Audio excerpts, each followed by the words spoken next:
Buenas tardes. Buenas tardes. Well, thank you all for coming.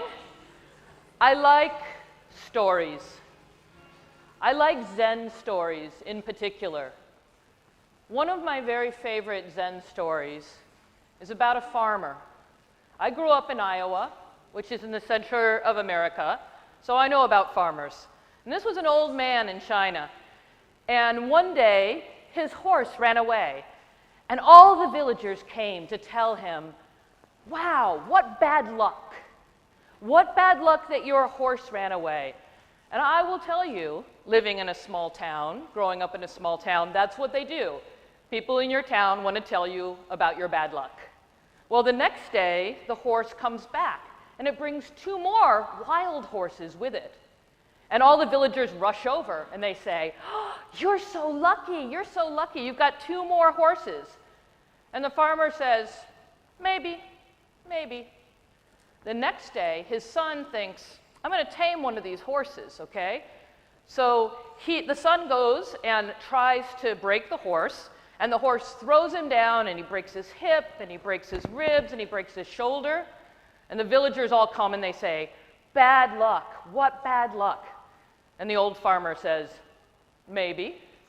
Well, the next day, the army comes through, and the army's taking all the young men off to the war where so many young men have died. But he's broken, right? The army does not want him. And the villagers say, what good luck? And the farmer says, maybe. This is my career, to be quite honest. When I went to LinkedIn, everybody said, why are you going to a resume site? That's so boring. Resumes? You can't do anything with a resume site. When I went to Zynga, they said, congratulations, you're working at the hottest company in the valley. You know, nobody knows anything. You can't predict whether or not it's going to work out in the end. However, you can say maybe, and you can try to make things work. So I've made a lot of amazing things happen, and I've learned so many things I want to share with you. One thing is, don't get sued. And by that, I mean, I'm going to tell you a little story, and I swear this is not about anybody I know. But once upon a time, there was a startup. A little startup in the Silicon Valley. And this startup had a vision, and the vision was they were going to bring tea, good tea, to restaurants. Now, I don't know about Argentina. I understand there's an awful lot of coffee in Brazil, but in the Silicon Valley, you can get lovely coffee, but the tea is not nice to drink. So one of the entrepreneurs was Chinese American. Her name was Hannah. She went to Stanford, and she had studied, she was studying it to be an MBA. And since she was Chinese, she wanted good tea. The other entrepreneur, his name was Jack. He was British, and he was very annoyed that people in the Silicon Valley thought that Earl Grey was a person and not a tea. He's like, I will teach you about tea. And together, they went out to bring great tea from small farmers to restaurants. And because they went to Stanford, and they could do a little math, they actually were able to raise just enough money to get going. And they got an office, and they hired people, and they made a beautiful website, and they were so excited. They're like, we got funding, we must be succeeding, right? Well, this kind of business is called a marketplace.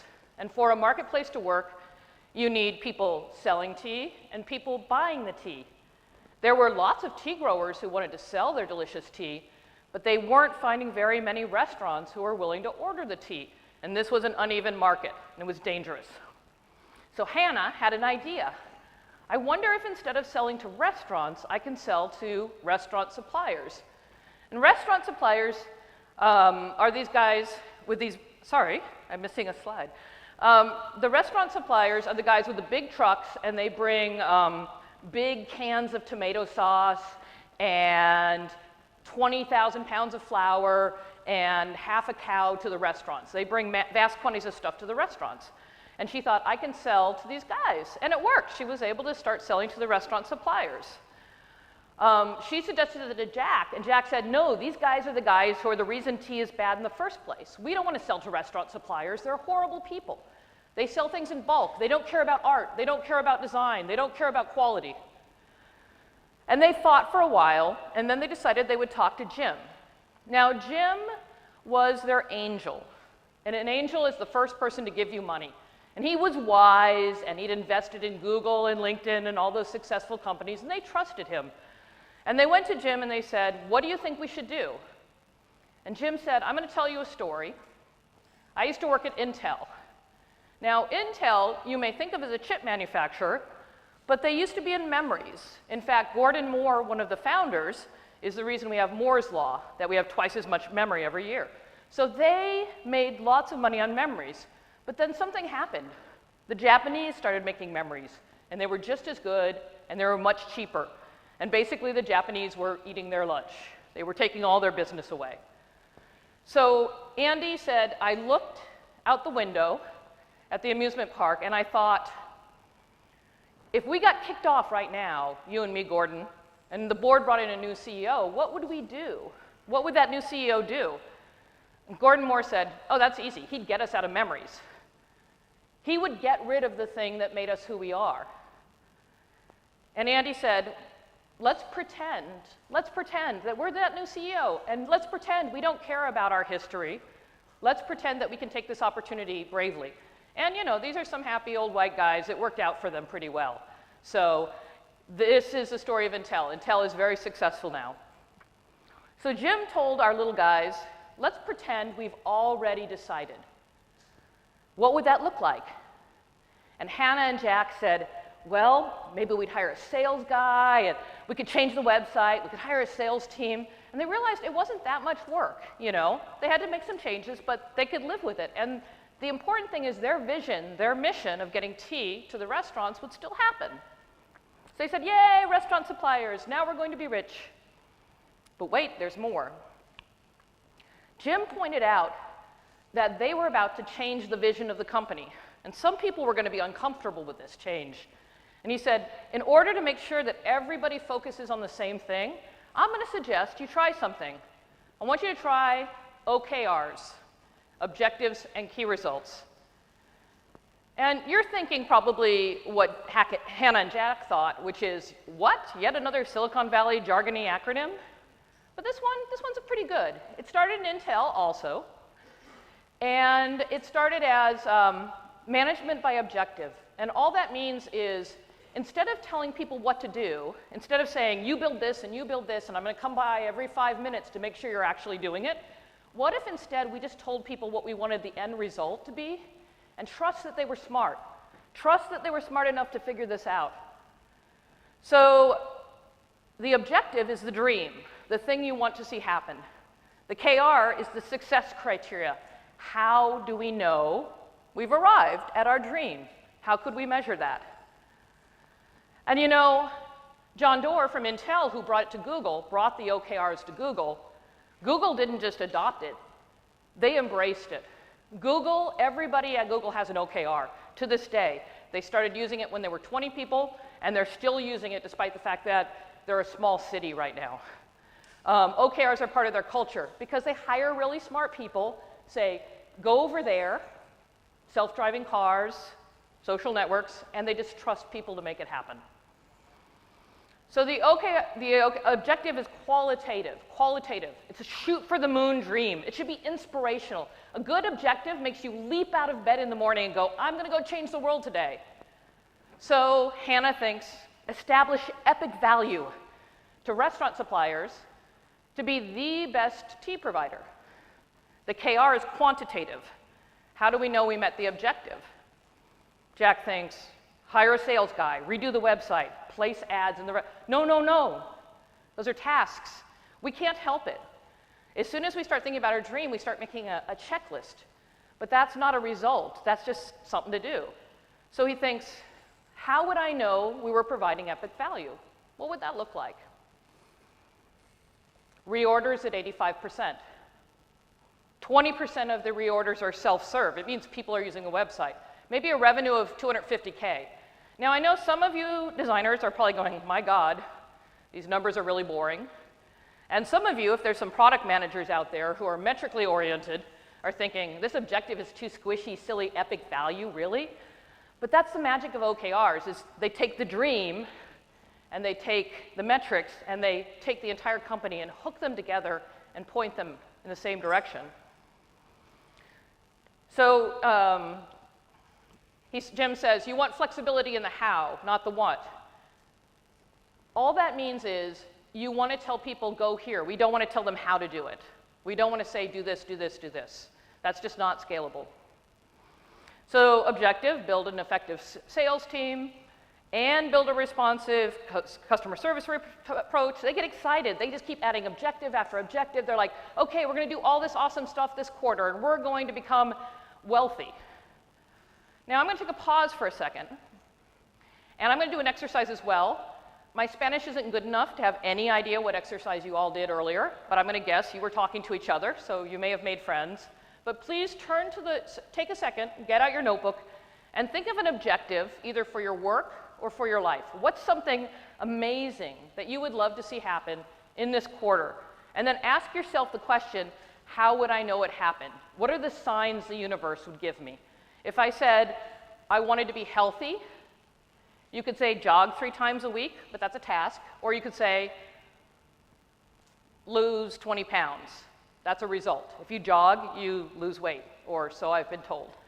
Okay, so we're just going to take a few minutes here. So just take a second and quickly write down an objective that's going through your head right now for your life or work, and try to come up with 1 to 3 KRs, okay? Just take 2 minutes.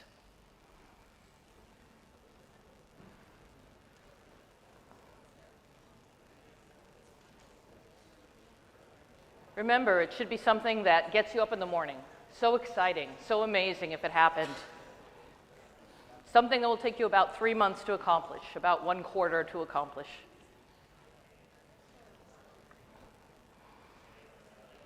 If you haven't got a KR, a key result, take a second now and write it. We're going to wrap up in 30 seconds.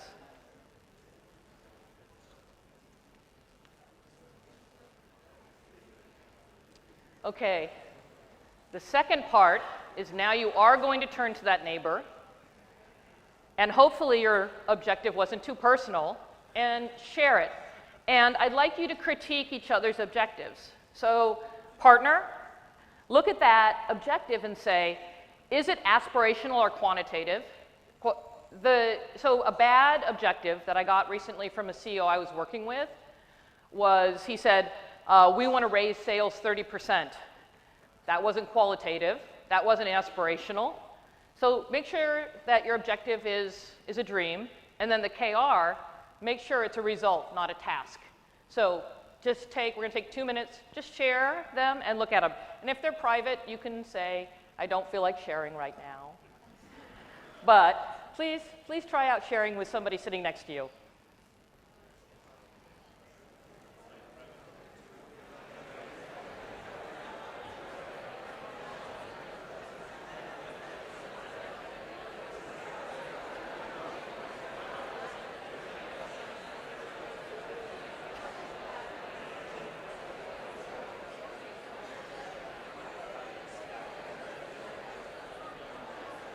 If you haven't swapped, swap partners. If you haven't shared your objective yet, change. We'll take 1 more minute, 1 more minute.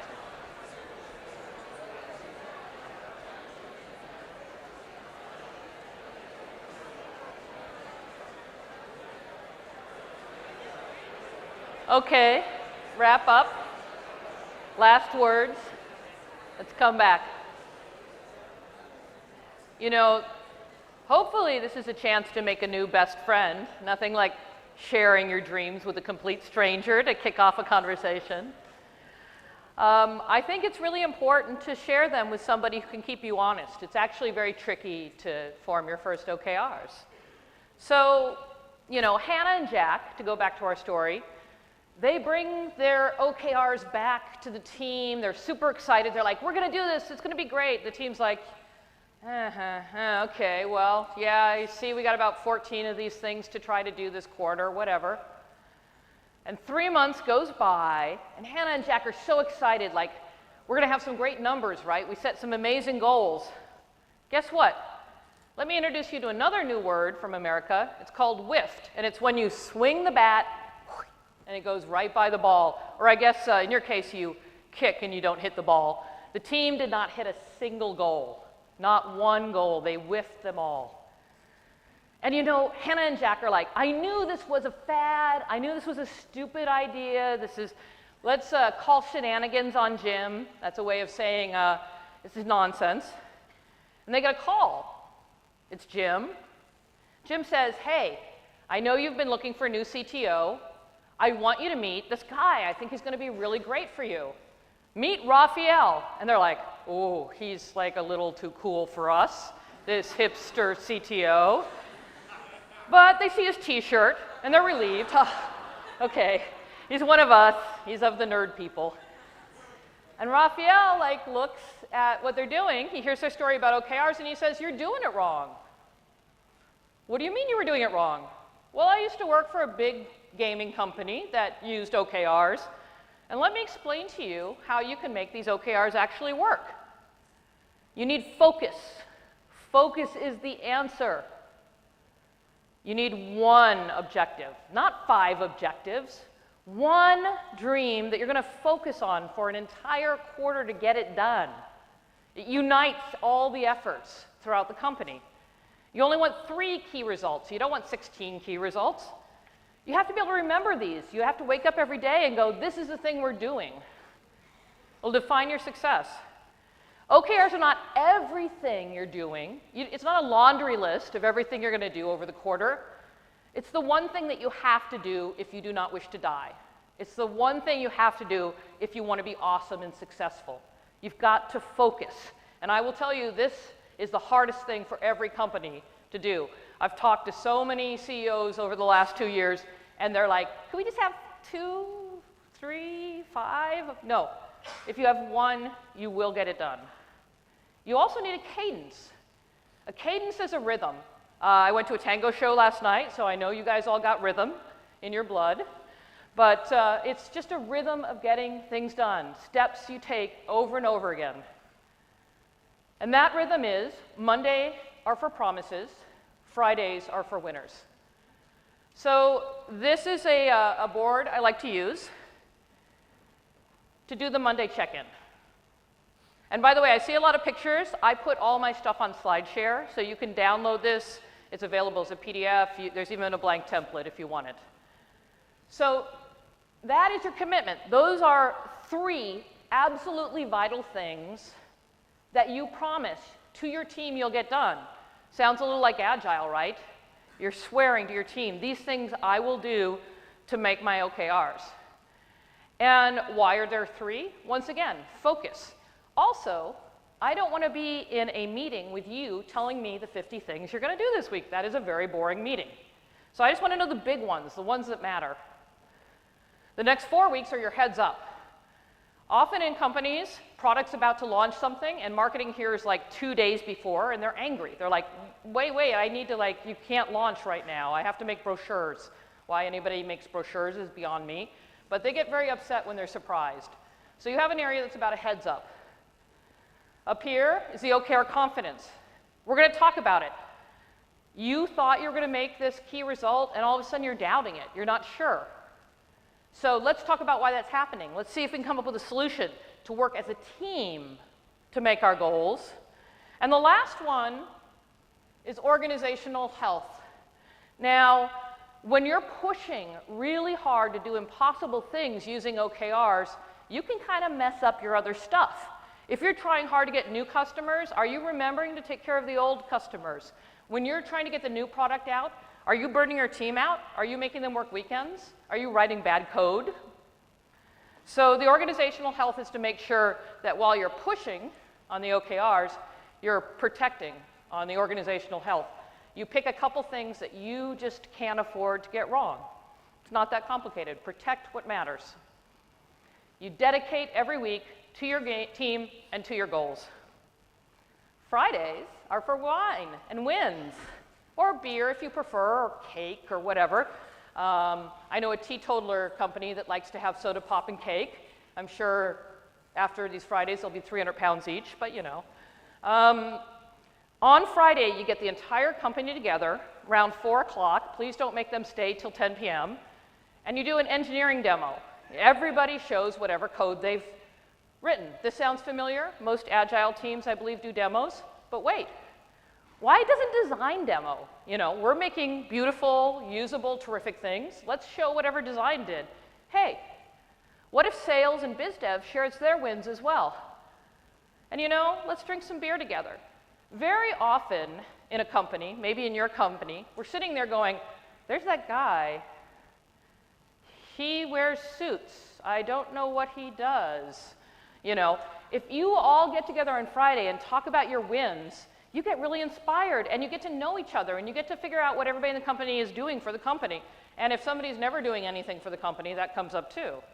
Everybody needs bragging time. Everybody. Motivates the team to have something to share. Makes you feel like you're part of something special. Shows progress. You feel like you're part of a winning team. Even though the OKRs might be pushing you and you're not sure you're going to make your goals, you're still winning every week. So we went back to the team, and they're so sad. They're like, we whiffed everything. The CEO's mad at us. We're a mess. And Hannah's like, you didn't make your OKRs, guys. Million excuses. You know, I don't think we're marketing right. We had some problems with the performance of the site.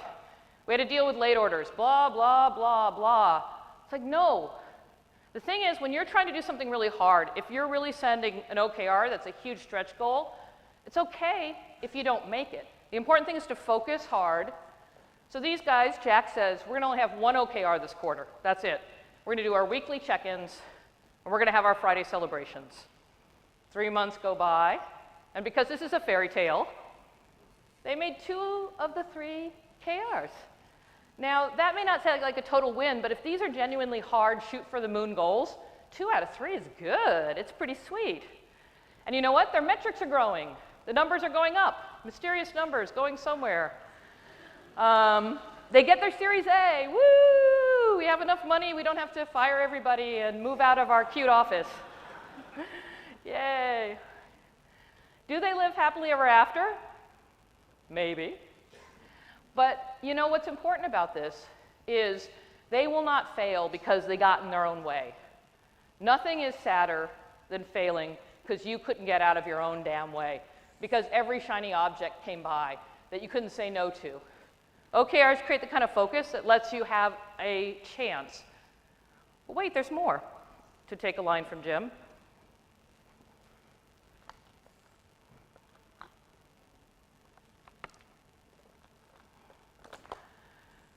So I left Zynga about 2 years ago. And I will tell you, every night I would take Prilosec, which is an anti-acid medicine, and I would wake up every 2 hours and I would take Tums. My stomach was destroyed. I had an ulcer. I wasn't seeing my daughter. It was killing me. And I left. I left the corporate world completely because I didn't want to destroy my life. And I said, well, now how am I going to get my life sorted out? And I thought, I have a system. Let's see if it works. So I set an objective. Can I be financially stable and preserve my health doing the work that I like? I set a KR, earn 30K over 3 months doing work I do even if I wasn't paid. It's not a huge amount of money, but it's respectable money. If you saw the rents in where I live, you would understand why that's not a huge amount of money. But I set myself a KR. I set myself another one, have manageable budget to predict expenses. To be quite honest, I was making good money. I didn't know what my budget was. I'd buy clothes whenever my boss yelled at me. I needed to sort that out. So I was like, let's get a budget. And then I had to ask myself, if I was healthy, what would that look like? What would a result be? Not a task, not jog. And I thought 0 acid reflux, 0 back pain. Those were my stress indicators. I'm sure you guys are all sitting here going, yeah, when my boss hates me, my neck hurts, or my back hurts, or my stomach tightens up. You know, your body will tell you what's going on with you. So you can set a KR of health. And then, because I didn't have, you know, a team to check in with, I went ahead and I set my coach a weekly status. And I would set my OKRs right here, and whether they were going down or if they were going up, you know, what was going on. And then I'd say what I did last week and what I did next week, you know. And it was a way of just constantly checking in. And something really interesting happened. I started learning all the ways I got in my own way. Just like companies will learn what makes them slow down, I learned what slows me down, and it was amazing. So now I live my happy dream life. My daughter as a pirate, me as a fairy princess, all because of OKRs. I really think that it's an amazing, amazing tool to find a way to actually make the goals that you're trying to achieve. So thank you, and we're going to have a nice long Q&A session.